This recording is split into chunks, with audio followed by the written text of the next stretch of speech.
Na semana passada,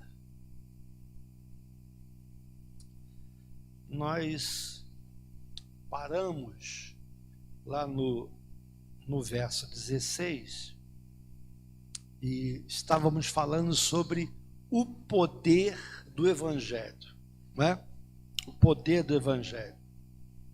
Aí, semana passada, a gente viu que o Evangelho que Paulo anunciava, né, não era o Evangelho que hoje muitos conhecem como o Evangelho da prosperidade, né?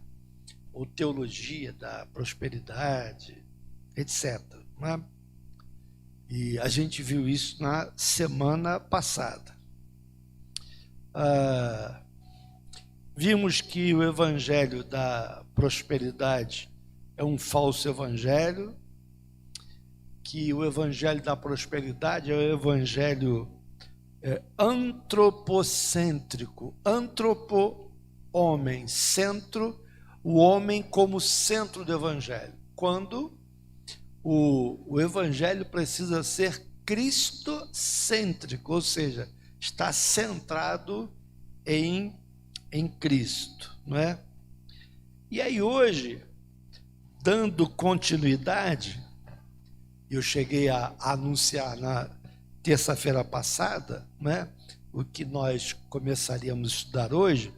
Nós vamos ver que, e aí a gente continua no verso 16 do capítulo 1 de Romanos, né? Nós vamos ver que o evangelho que Paulo anuncia não está centralizado em milagres e prodígios, deixando bem claro que o Deus que nós cremos é o mesmo ontem, hoje e será eternamente. Ele faz milagres hoje? Sim. Ele pode fazer prodígios hoje? Sim. Não é? Mas o Evangelho não é só isso. Sem citar nomes, mas eu creio que vocês, se eu perguntasse, vocês poderiam falar de algumas igrejas cuja a pregação é só milagres e prodígios, né? E as outras coisas acabam não sendo ensinadas, né, na igreja. Há muitos falsos obreiros, infelizmente, isso é uma realidade, que pregam o evangelho apenas para aliviar a dor do corpo, através das curas, né? Através de abertura de portas para que alguém consiga um emprego, né? Então é aquele evangelho que está mais focado em aliviar o corpo do homem do que sarar as enfermidades da alma, cuja a maior enfermidade é o pecado, né? É o pecado que o evangelho ele foca no pecado do homem para salvá-lo do pecado. Então esse evangelho ele acaba pregando cura, fala muito sobre cura e não fala sobre arrependimento. Vocês podem ver que esse evangelho que é pregado fala muito de cura, de cura, de cura. Vejam, não que nós não creiamos em cura, não é nada disso, né? Mas eu costumo dizer que a cura vem no pacote. Crê no Senhor Jesus e aí as coisas vão acontecendo, né? Eu ainda lembro aqui da Giovana, naquele sábado aqui, ela pulava igual pipoca, né? Por quê? Porque ela recebeu algo sobrenatural, algo que estava doendo e de repente, né? Então, a gente vai dizer que Deus não cura? Cura, né? Mas no tempo dele, como ele quer, da maneira que ele quer, né? Pregam sobre os supostos direitos que o homem tem, já viu isso? Exija de Deus os direitos que você tem, né? Saiba os direitos que você tem. E não falam sobre a necessidade que esse homem tem de se arrepender, de deixar o pecado, né? Como disse, a gente sabe que Deus realiza milagres, que ele não mudou, né? Porém, o evangelho não é constituído só de milagres, não é? Vocês veem que no próprio tempo de Jesus, os milagres aconteciam naturalmente, mas a maior parte do tempo, Jesus estava fazendo o quê? Estava ensinando. Milagre ou outro acontecia, as pessoas vinham, ele curava, mas a maior parte do tempo ele não chamava. Inclusive, ele ao curar, ele falava assim, não conte para ninguém, né? Não anuncies a ninguém. Quantas vezes ele falou isso, né? Porque as pessoas, elas costumam ser atraídas única e exclusivamente pelo milagre, né? Agora, é verdade que o milagre pode abrir portas para o evangelho, mas não é o evangelho, né? E é por isso que é muito mais comum a gente ver milagres acontecendo no meio de pessoas incrédulas. Como assim, pastor? Vou explicar. Porque muitas vezes é a maneira que Deus usa para abrir os olhos daquele incrédulo. Ele não acreditava, né? De repente, um milagre abre os olhos dele, os olhos espirituais, né? Então, muitas vezes, né, eu lembro que o Luciano, ele fala muito isso também, o Luciano Subirá, né? O milagre como sendo assim uma porta para que o incrédulo possa crer, né, no poder de Deus. Agora, uma coisa interessante falando sobre milagre, né? As 3 gerações que mais viram prodígios na história foram as pessoas que viveram no tempo de Moisés, de Elias e dos apóstolos, né? Não é verdade? Moisés, Elias e os apóstolos. Essas 3 etapas eram milagres de bardada, né? Como a gente costuma dizer. Agora, é interessante a gente observar que essas 3 gerações se renderam à incredulidade. Veja se o coração dos israelitas, não é? Quando Moisés sobe lá para se encontrar com Deus, o que eles vão fazer lá? Vão construir um bezerro de ouro, não é?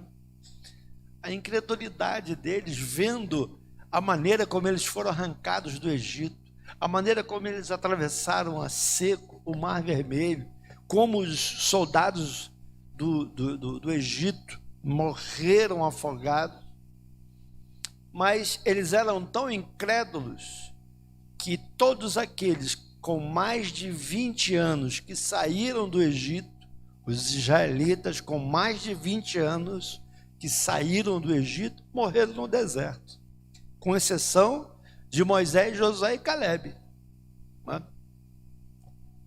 Esses, quer dizer, Moisés chegou perto da terra, né? Pisou na bola também, né? Mas apenas Moisés, Josué e Calebe entraram na terra prometida, né? E aquele pessoal de 20 anos para cima foi morrendo todo no deserto. Por causa de quê? De incredulidade.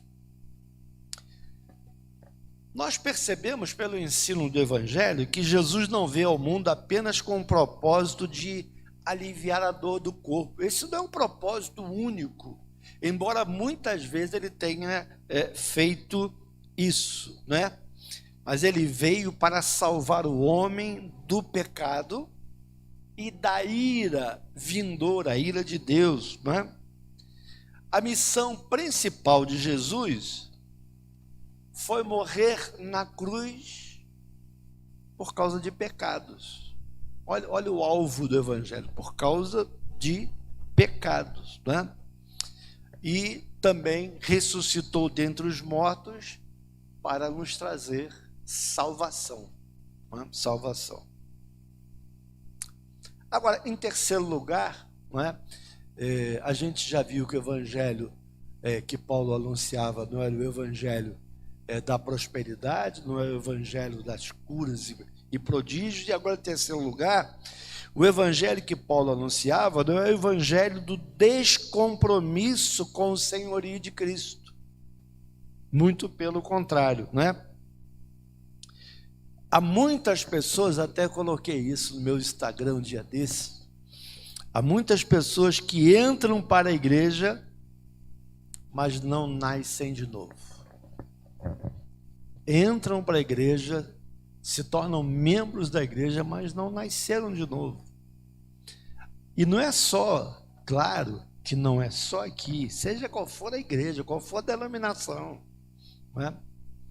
Você vai encontrar pessoas dentro da igreja, membros da igreja, mas que não nasceram de novo. E a Bíblia tem tantos exemplos sobre isso, né? Tantos exemplos sobre isso. O que eu gosto mais de usar é quando Jesus separa os bodes das ovelhas, os cabritos das ovelhas. E um grupo chega: Senhor, mas nós estávamos na tua casa, em teu nome expelimos demônio, em teu nome curamos os enfermos. Aí, o que Jesus vai dizer para ele? Apartai-vos de... Não, primeiro, não vos conheço. Primeiro, não vos conheço. Depois ele diz: apartai-vos de mim, vós que praticais a iniquidade. Então, estavam dentro de uma igreja, né? Não eram os incrédulos, né? Estavam dentro de uma igreja. São pessoas que fazem parte da igreja aqui na terra, mas não fazem parte da igreja no céu, né? Tem seu nome registrado no rol de membros da igreja, mas não estão registrados no livro da vida. São filhos de crentes, mas não são filhos de Deus. Foram batizados com água, mas não foram batizados com o Espírito Santo. E entendam que o batismo com o Espírito Santo, para nós, ele acontece na conversão, né? Aquilo que alguns irmãos de outras denominações chamam de batismo com o Espírito Santo, nós chamamos de enchimento do Espírito Santo, de plenitude do Espírito Santo. E aí pode vir os dons, não tem que ser o dom de línguas, pode ser qualquer um outro dos dons ali descritos, né, na palavra de Deus. Nós cremos nesse enchimento, nesse transbordar do Espírito, mas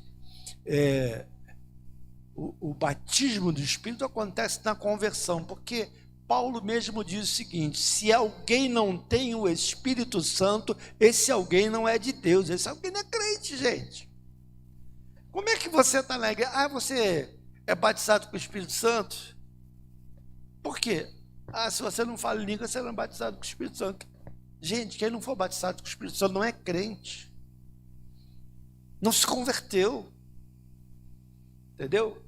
Agora, outra coisa é você ser cheio do Espírito Santo. Você pode buscar esse enchimento. E ele pode acontecer mais de uma vez, né? Mas a gente não pode confundir essas coisas. Essas pessoas são pessoas que aderiram à igreja, mas não se converteram a Cristo. Professam o nome de Cristo com os seus lábios, mas o negam com as suas obras. Você conhece alguém assim, né?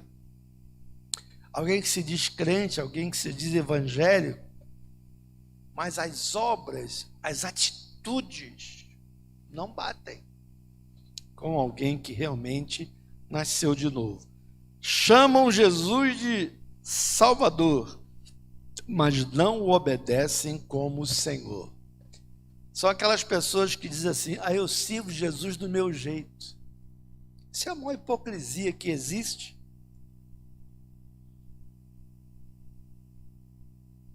Porque só há um jeito de servir a Jesus, só há um jeito de servir a Deus, é através da palavra de Deus.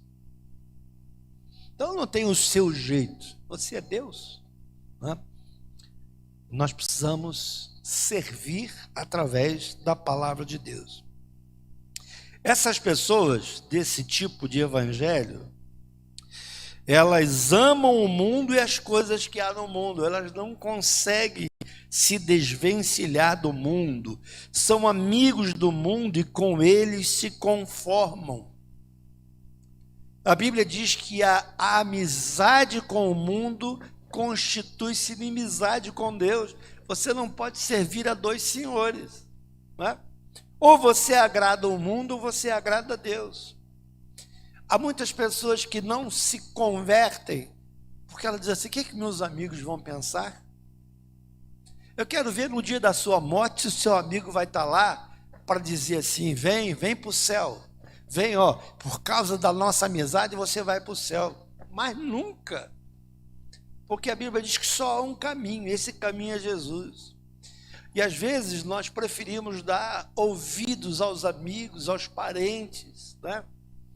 Há alguns países, aqui no Brasil não tanto, mas há alguns países que aceitar a Jesus como Senhor e Salvador por causa da cultura local é perder pai, mãe, irmãos, família, casa. Até a casa, você é expulso de casa por causa de Jesus, não é? Porque ao confessar Jesus como Senhor e Salvador, você perde todas essas coisas. E a gente vê pessoas mesmo assim firmes, servindo ao Senhor. Muitas são presas, né? E aí há crentes que vivem no mundo e na igreja ao mesmo tempo. E essas pessoas se enganam, porque não dá para agradar, não dá para ser um crente Raimundo, né? Que é um pé na igreja, um pé no mundo. Não dá para ser. Ou a gente agrada a Deus ou agrada o mundo. As duas coisas a gente não consegue fazer, né? Aí nós vimos até aqui o que o evangelho não é. Não é um evangelho da prosperidade, não é um evangelho de milagres e prodígios, e não é um evangelho descompromisso. Evangelho é compromisso. É igual casamento, não é?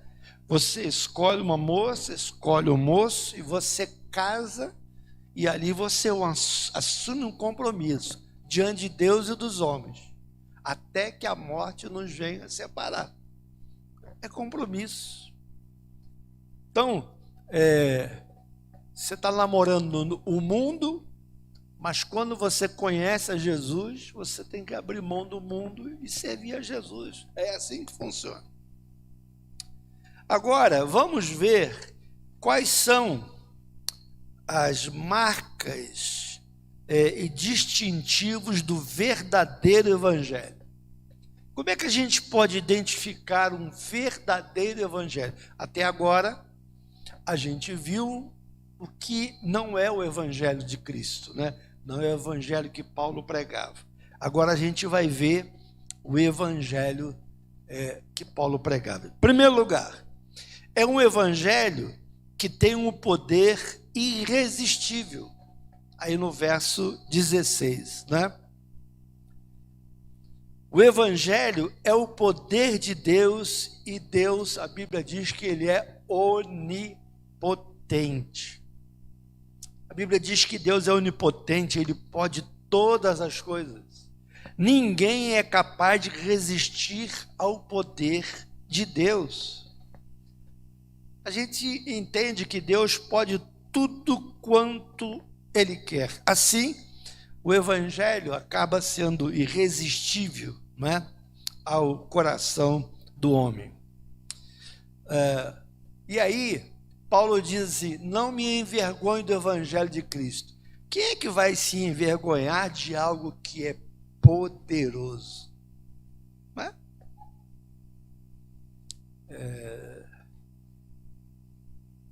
Ninguém se envergonha, né, de dizer, por exemplo, que torce para o time A, B ou C da primeira divisão. Agora, quem é que vai dizer assim, não, meu time é o Arapiraca? Que time é esse, né? Você fala, poxa, mas que time é esse? É o time do Lucas, né? Acho que é o time que o Lucas torce, né? Ninguém precisa ficar constrangido quando tem posse de algo tão poderoso como o Evangelho. O Evangelho é dunamis. Dunamis é uma palavra grega que vem do dinamite, da explosão de algo poderoso, não é? O Evangelho é como se fosse a dinamite de Deus. Esse poder explode pedras, quebra barreiras, atravessa muralhas, não é? O Evangelho de Jesus desconhece impossibilidades, né? Comparado ao poder de Deus, a gente olhando, por exemplo, na época de Jesus lá, o poderio de Roma, né? Em relação ao Evangelho de Jesus, quão frágil era o poder de Roma, e que a época de Jesus dominava o mundo. Era o império que dominava o mundo, não é? Então, comparado ao Evangelho de Jesus, o que é os Estados Unidos, a Rússia, a China, comparado ao Evangelho de Jesus. Essa semana eu até postei isso, um pastor da China ficou preso não sei quantos anos, eu não vou dizer aqui a quantidade de anos, mas foram bastante anos, foram vários anos. E aí, quando ele foi solto, ele foi procurar a igreja dele. A igreja dele tinha aumentado várias vezes. Olha que coisa interessante. Prenderam o pastor e a igreja se multiplicou enquanto ele estava preso lá. Não é? Porque o homem acha que ele tem poder contra o evangelho. Não há poder que resista ao poder do evangelho, né? Agora, como é esse tipo de poder? Os exércitos terrenos, eles destroem. A gente está vendo essa guerra aí da Rússia com a... Como é o nome? Ucrânia, ia falar Croácia. Ucrânia, né? E a gente vê pela televisão aqueles prédios sendo destruídos. Aquilo é poder bélico, poder de matar, poder de derrubar, né? Você envia aqueles mísseis, eles são direcionados e caem naquele alvo, destrói tudo. Isso também é poder. Mas o poder do evangelho não é de destruir, é poder de salvar. Enquanto o poder desse mundo destrói, o poder do evangelho salva, não é? Arranca homens e mulheres da escravidão do pecado.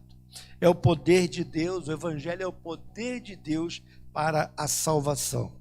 E é isso que Paulo está falando aí no verso 16 sobre o evangelho, porque é o poder de Deus, não é? O evangelho é tão poderoso que ele entra em todas as culturas. Todas as culturas. Você vê, na China, a letra é totalmente diferente, a gente não entende. Se você vê um texto em chinês, você não entende nada, né? Em inglês você ainda entende alguma coisa, em italiano você entende alguma coisa, talvez em alemão. Agora escreve lá em japonês, escreve em chinês, lá a gente não entende nada. Mas o evangelho, ele quebra todas as culturas, ele está lá. Uma das igrejas que mais cresce é a igreja subterrânea na China. Com toda opressão, com toda perseguição, eles... a igreja é chamada de igreja subterrânea porque eles não podem ter uma porta aberta igual essa nossa aqui, não é? Eu não estou falando de algumas igrejas oficiais que funcionam como a nossa, mas essas igrejas não prega o evangelho genuíno de Jesus. É um evangelho misturado, né? Misturado, que não vá de encontro àquilo que o governo determina, né? Então, é uma igreja que não tem base no evangelho, né? O evangelho, então, entra em todas as culturas, quebra o muro da separação entre os povos. É interessante que o evangelho entrou no palácio de Nero e conquistou o coração dos soldados da guarda pretoriana. Como assim, pastor? Vocês não lembram quando Paulo foi preso? Então ele ficava preso. De um lado tinha um soldado, do outro lado tinha um soldado amarrado com ele. Cada turno tinha 2 soldados. Então aqueles soldados, enquanto estavam ali amarrados a Paulo, ele falava o tempo todo, tagarela, falava o tempo todo sobre o evangelho. E muitos soldados romanos se converteram, né? Muitos soldados romanos se converteram. O evangelho conquistou o coração do povo romano. Muitos romanos se converteram, né? Em poucos anos o evangelho havia dominado o mundo. Gente, o evangelho começou lá em Jerusalém, né? Aquela área de Israel. Esse evangelho é tão poderoso que Paulo está dizendo: não me envergonhe do evangelho, que é o poder de Deus. Chegou até aqui. Quantos anos depois, quantos séculos depois, quantos homens se levantaram para tentar parar o evangelho, para tentar parar, tentar impedir que a Bíblia continuasse sendo impressa. Milhares de Bíblias foram queimadas.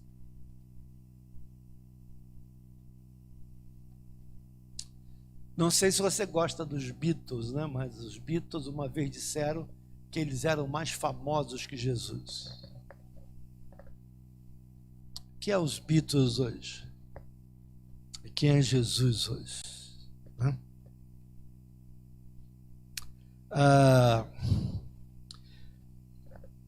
O evangelho também entrou nas muralhas de concreto do comunismo. Aí você sabia que lá dentro do país, parece que hoje é o número 2 em perseguição, que é a Coreia do Norte. Você sabia que dentro da Coreia do Norte há crentes lá? Com toda a perseguição daquele doidinho lá, né? Daquele imperador lá.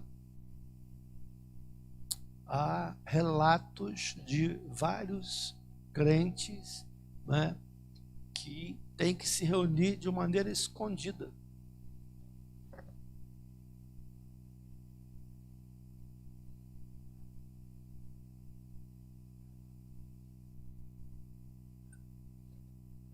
Na Coreia do Norte, a Priscila disse que ela leu que descobriram uma igreja lá e aí o imperador mandou executar todos os crentes.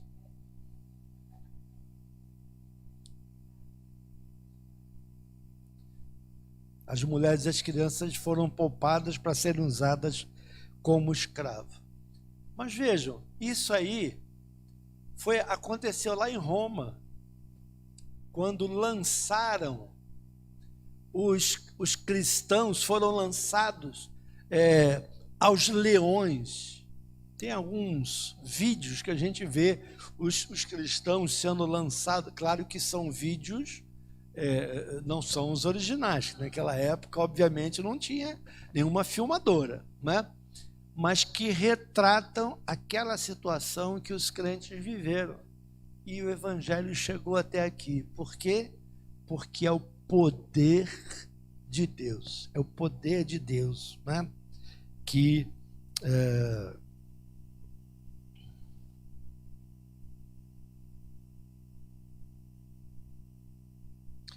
é interessante a gente, para imaginar o poder do evangelho, quando estava sendo criado o universo, bastou Deus falar, não é? E tudo se fez. Haja luz, haja luzeiros no céu, haja terra, haja porção seca, haja porção de água, haja animais, haja árvores, né? Tudo se fez, né? Agora, interessante, né? Isso aqui é muito interessante. Com todo esse poder de Deus, esse poder que ele tem, né, para nos salvar, uma palavra dele não foi suficiente. Não foi suficiente. O próprio Deus, Filho, o Senhor Jesus, precisou esvaziar-se, humilhar-se, fazer-se carne e vir ao mundo para morrer a nossa morte, para morrer pelos nossos pecados, né? Porque a gente fica dizendo assim, Deus pode tudo, daqui a pouco eu vou chegar lá, Deus pode tudo, Deus podia perdoar todo mundo, né? Se Deus perdoasse todo mundo, ele não seria justo, e a Bíblia diz que ele é justo. Se todos nós somos pecadores, como é que Deus ia perdoar todo mundo? Ele não seria justo. Daqui a pouco a gente vai falar mais sobre isso, né? A redenção é uma obra maior que a própria criação, porque precisou que o Filho de Deus viesse ao mundo, se tornasse um de nós. O poder que operou na cruz é maior do que o poder que trouxe o universo à existência, né? O poder que faz com que o próprio Senhor viesse ao mundo para salvar a mim e a você. Segundo lugar, o que o Evangelho é? O Evangelho é o único poder capaz de salvar o pecador. Não há outro caminho além do Evangelho. O Evangelho é o poder de Deus para a salvação. Falamos ainda há pouco que há poderes que destroem, por exemplo, como a bomba atômica, né, que sepultou a cidade de Hiroshima e Nagasaki, né, no Japão. Mas, como eu disse a vocês ainda há pouco, o poder do Evangelho é poder para salvação. E não há salvação fora do Evangelho. Não há esperança para o pecador sem o Evangelho. É o único meio, não é? Evangelho quer dizer boas novas. E é o único meio de salvação que o homem encontra. O Evangelho é a mensagem do amor de Deus, da graça salvadora e do perdão infinito. O Evangelho de Deus amando o pecador. Agora, isso aqui é muito interessante, não é? O Evangelho é Deus amando o pecador. É o justo perdoando o culpado. É a porta do céu escancarando-se para o perdido. É a vida sendo oferecida aos mortos em seus delitos e pecados, que era como todos nós nos encontrávamos. Como diz lá o texto de Paulo, nós estávamos mortos em delitos e pecado, e ele nos deu vida. O Evangelho é o poder onipotente de Deus para livrar o homem da ira vindoura. A Bíblia fala muito da ira de Deus. E a ira de Deus é contra o pecado, né? E então o Evangelho é poderoso para livrar o homem da ira vindoura e reintegrá-lo àquela glória que ele tinha antes do pecado. Adão e Eva conversavam com Deus todo fim de tarde, não é? E até aquele momento eles não haviam pecado, não é? O Evangelho livra o homem da condenação e traz a esse mesmo homem salvação. O Evangelho tira o homem do império das trevas. Queridos, um dia Deus nos tirou do império das trevas. Há tantas pessoas hoje que estão debaixo, estão presas debaixo desse império das trevas. E o Senhor nos tirou de lá e nos transportou para o reino da sua luz. Agora, em quarto lugar, esse evangelho fala da salvação, que ela é passada. A salvação pregada no evangelho, ela é passada, presente e futuro. Agora, isso aqui é muito importante. Eu estou dando destaque a algumas coisas. Quanto à justificação, já fomos salvos. Já fomos justificados. Ponto. É algo consumado. Deus nos justificou em Cristo Jesus. Obra completa. Entretanto, quanto à santificação, estamos sendo salvos. Estamos sendo salvos. Porque a santificação é um processo. Já a justificação foi um ato de Deus. Como alguns costumam dizer, um ato forense. Acabou, é uma coisa só. Aconteceu, pronto, terminou. Agora, a santificação é um processo em que nós estamos crescendo a cada dia e estamos sendo salvos, não é? E quanto à glorificação, seremos salvos. É algo que está no futuro. Quando é que a gente vai ser glorificado? Quando a gente estiver na presença dele, né? É algo para o futuro. Na justificação, eu e você fomos salvos da condenação do pecado. Romanos 5 fala que nós fomos justificados. Então ali, a condenação do pecado ali, em Cristo ela é justificada. Então, não tem mais o que fazer. Estamos justificados diante do pecado, né? Na santificação, estamos sendo salvos do poder do pecado. A santificação é um processo diferente da justificação, que é algo instantâneo, né? A santificação, ela é um processo. Estamos sendo salvos, né? E na glorificação seremos salvos da presença do pecado, né? Então vou repetir isso aqui. Na justificação, fomos salvos da condenação do pecado. Na justificação. Na santificação, estamos sendo salvos do poder do pecado sobre essa carne que ainda vivemos nela. E na glorificação, aquilo que nos espera, nós seremos salvos da presença do pecado. Ele não mais nos atormentará. O pecado não estará mais incrustado na nossa carne, né? Sempre que, quando alguém se levanta para pregar o evangelho, ele pode ter a garantia de que essa pregação, ela produzirá resultados.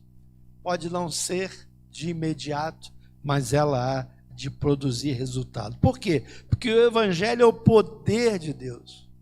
Há poder no evangelho, né, para a salvação. A gente não está lidando com uma mensagem qualquer, uma mensagenzinha fraca, não. Estamos anunciando uma mensagem poderosa, né, que é o poder de Deus. Os resultados, é interessante, né? Os resultados não dependem do pregador e nem dos ouvintes. Como assim, pastor? O resultado da pregação do evangelho não depende nem do pregador, nem dos ouvintes, porque é Deus quem opera tanto querer como realizar. Se o Espírito Santo não agir, o pregador pode se esgoelar. Você pode querer e não vai acontecer nada. Porque é o Espírito Santo que vai trazer a palavra, é o Espírito Santo que vai tocar no coração. Ninguém se converte a não ser pela obra do Espírito Santo.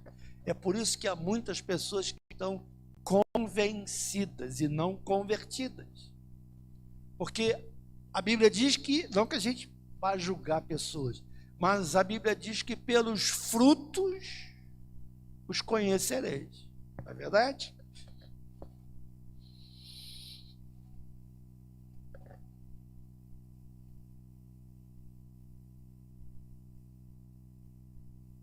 Nós temos aprendido que é Deus quem abre o coração do homem. Se Deus não abrir o coração, não tem jeito. É Deus que faz isso, né? É Deus, por exemplo, quem dá o arrependimento. É Deus quem dá o arrependimento. É Deus quem, olha só, é Deus quem concede a fé salvadora. Até a fé salvadora vem de Deus. Mas como assim? Gente, a Bíblia diz que nós estamos mortos. Morto pode fazer alguma coisa? Morto está morto. Estamos mortos em nossos delitos e pecados, a gente não pode fazer nada. Até a fé salvadora é o Senhor quem nos dá, né?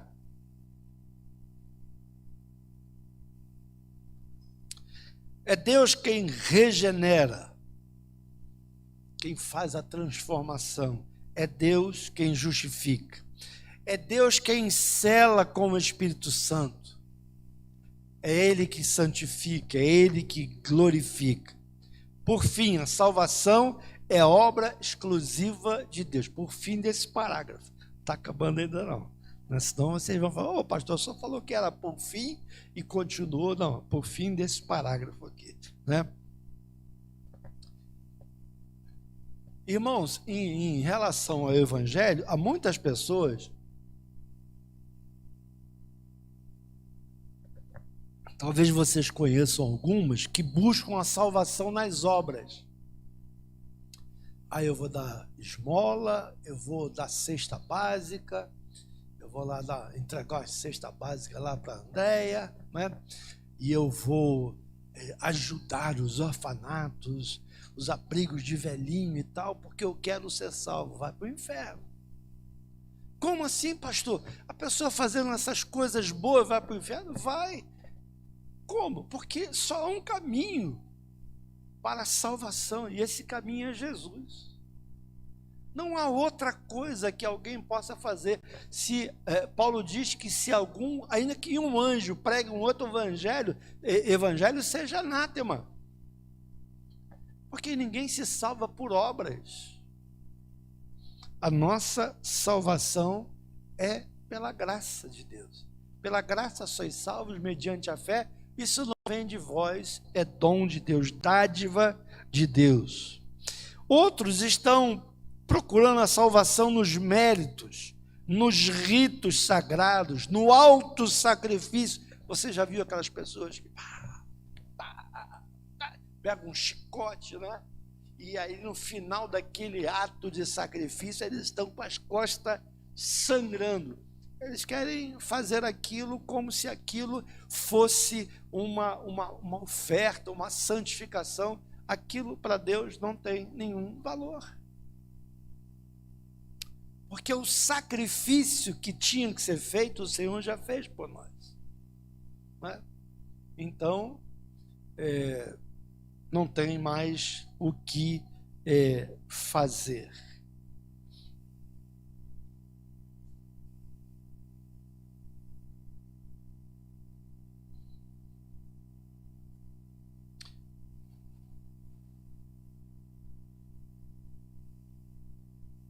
Há outros que confiam na psicologia de autoajuda, no legalismo religioso, não pode isso, não pode aquilo, em reencarnação. Aqueles que ensinam que você precisa reencarnar muitas vezes para que você alcance o karma perfeito para se salvar. A Bíblia não diz isso. O Evangelho de Jesus não fala nada, absolutamente nada disso. A salvação só pode ser alcançada pelo Evangelho. Em terceiro lugar, o Evangelho é o poder de Deus para a salvação apenas dos que creem. Esse é um outro detalhe interessante. Porque a salvação que o Evangelho prega não é universal. Como assim, pastor? Não é universal? Jesus morreu na cruz, então está todo mundo salvo. Não é assim que funciona. Não é isso que o Evangelho diz, né? Há uma limitação imposta pelo próprio Evangelho. O Evangelho não salva todos. Mas ele não tem poder de salvar todos? Tem. E por que ele não salva todos? Nem todos creem. Né? Não porque não haja nele, no Evangelho, poder intrínseco para salvar, mas que aprove a Deus que experimentem esse poder salvador apenas os que creem. Haviam 2 ladrões na cruz com Jesus. Um blasfemou e disse: se tu é Deus, tu é filho de Deus, que a gente possa descer da cruz. O outro disse: lembra-te de mim quando entrares no teu reino. Não é?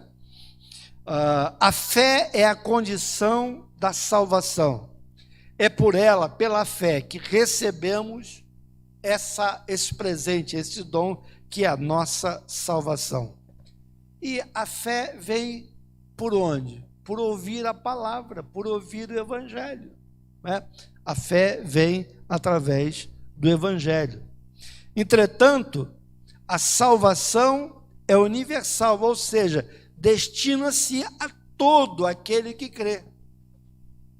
Tanto do judeu como também do grego.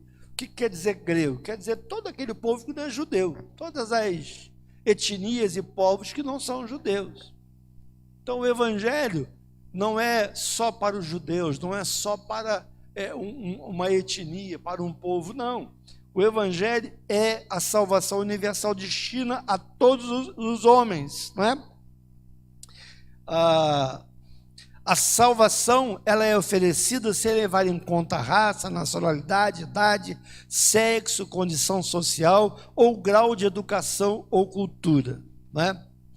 John Stott, que era um escritor muito famoso, ele afirma o seguinte, que todos os que são salvos exatamente da mesma maneira, por meio da fé, e somente pela fé.